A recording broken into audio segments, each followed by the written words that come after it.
This is Pee Wee, and we got some Spock is there with Yoda and Spock, and we've got little Kitty, Bongo Kitty, and then we have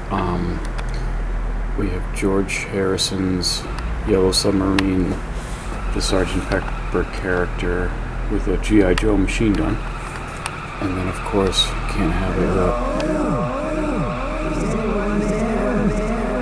And then we have a Lucky Beanie Baby. I wanted to mention that this box set is great. This is the Capitol years, Nat King Cole. Now, a lot of music purists, a lot of jazz fans prefer Nat King Cole Trio, where he primarily played the piano and had a guitar and a bass player. But this is the beautiful orchestral sound that most Americans learn to love Nat King Cole from, are these albums. And this is a little book that they had. This box set, I think, came out in the late 80s or early 90s, maybe sometime in the 80s. But these are great repros of his Capitol albums, you know, just beautiful arrangements. Nelson Riddle, and this is Gordon Jenkins.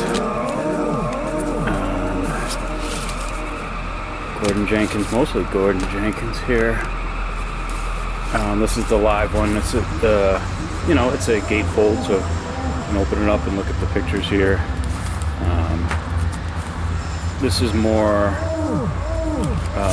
in the sort of older style. This is probably stuff. This is Nelson Riddle here, but this is more of the trio stuff, and of course these dramatic albums. Very cool, but at least he got to be on his own album covers, because a lot of times black artists, they would just do all white models on the cover, but here he is, he's got a golf club in hand showing, hey, I'm an American, just like you, only better, and that's like his wife. They faced a lot of problems when they moved to Los Angeles, to an area, and Maria, she didn't put up with any shit, but like those people were like treating them like shit when they moved to Los Angeles, but she realized that they were beneath her, and they are, and these were some of the records and the artistry of a man who had far more class than people who berated him and wouldn't allow him to have his own show. Sponsors, corporate America, This one's Billy May did that, not to be confused with Billy May of Oxy fame from the 90s. Billy May, the arranger. I have an original copy of this one too. This one's nice, but again, it's just sort of like, hey, let's put. This one's cool. He's on the cover there in his velour tracksuit. I don't know what that is. Cool. And George Shearing. And that sort of novelty song, the Hazy, Crazy Days of Summer, which is a song I still love, but it was definitely a 60s novelty song. This is nice. This is just some of the other older songs that were put in a collection. And of course he had a big hit with Ramblin' Rose, and that was conducted by Belford Hendricks. Never heard of him, but this is a Ralph Carmichael arrangement. Look at these albums. This reminds me of like the Sinatra Lonely, Sad Bastard music, the Sinatra albums. I don't think Nat was as lonely as Sinatra was. Sinatra was very, very lonely in some parts of his life, very bitter, particularly around his breakup with that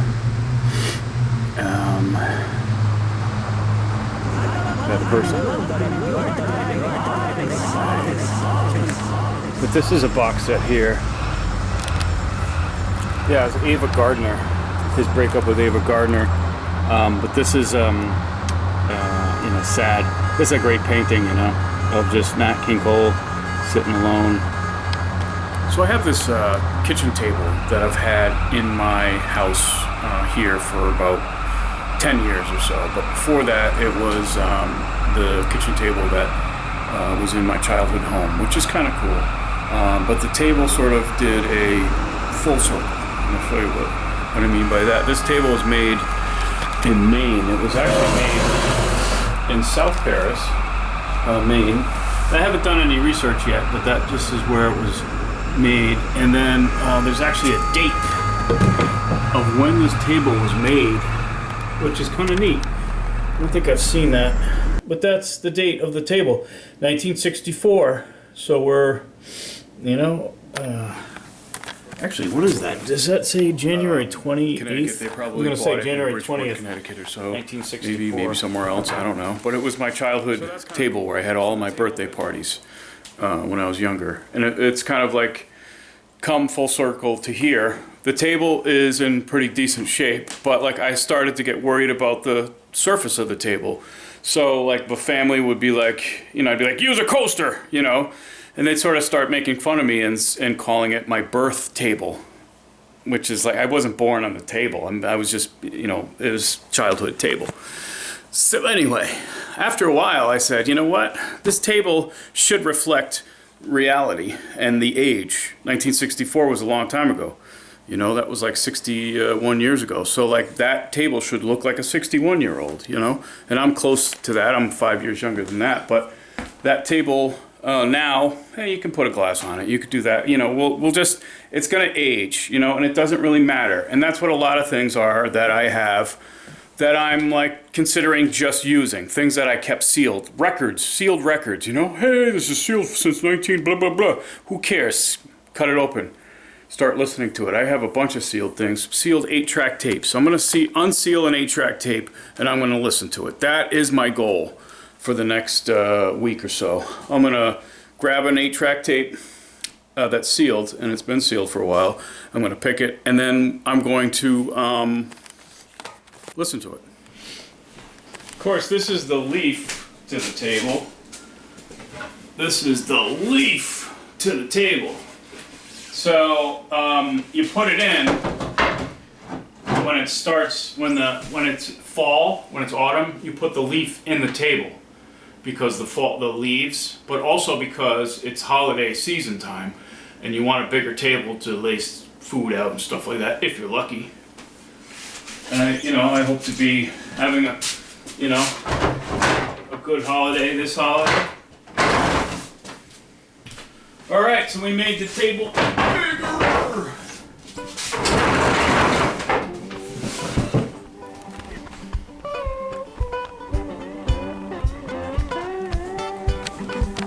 So it was Halloween night, 1986, at the Merry Widow in Bridgeport, Connecticut. I realized that if you're gonna tell rock stories, you need to like do a few different things. You need to have like an eclectic background, literally and figuratively. You need to have some kind of scruff on your beard and have some white in your hair, and you have to have a funny hat and a flannel. And then you can tell stories about classic rock bands or something. But this one is a story about one of the greatest blues harpists in the world, who at that time was playing in a funk band.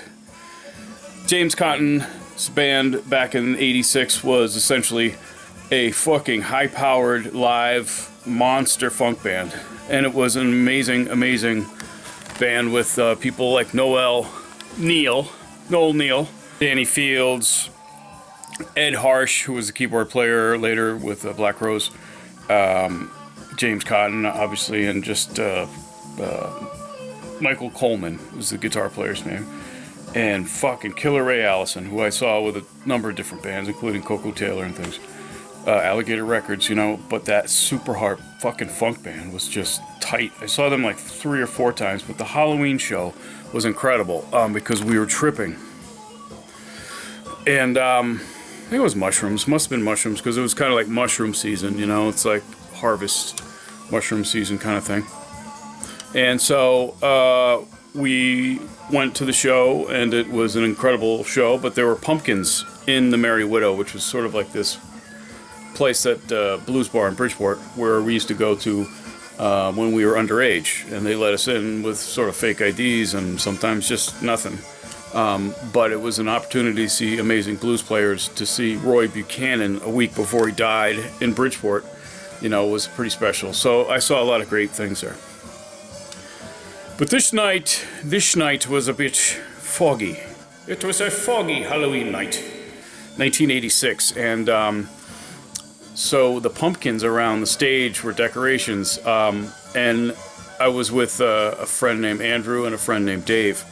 Dave is no longer with us, but Dave had a long wig. I don't know what he was supposed to be. I think a ghoul, but he was tripping, so he could have been anything.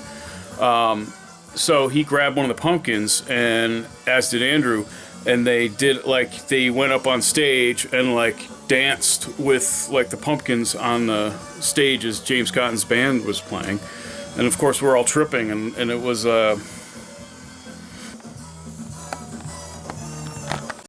one of the shows I saw. I think the first time I saw the James Cotton band, the big funk band, was in 1986 at the Charles Ives Center in Danbury, Connecticut.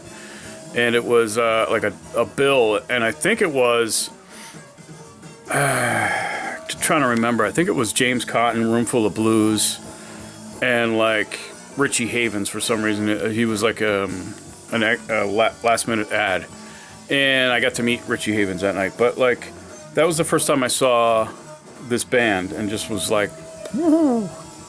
Those were the days. Those were the days.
Sometimes it's the greatest thing to just lie down in the fall in your yard and just lie down. There's no other real time of year that I'd rather lie down in, even though there's more shit that could get stuck in my hair, in my hat. But this is just such a beautiful time of year, you know. Flip the script, and that's what you got. But the fall could be sad, you know, because it's like the coming winter. You're thinking about the winter, you know, which is really a tough time of year for Mainers, especially ones that don't have all the money in the world.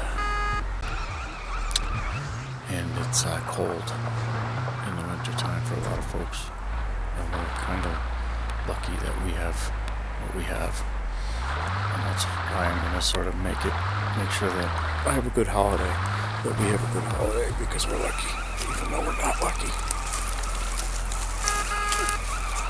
You know, could be worse.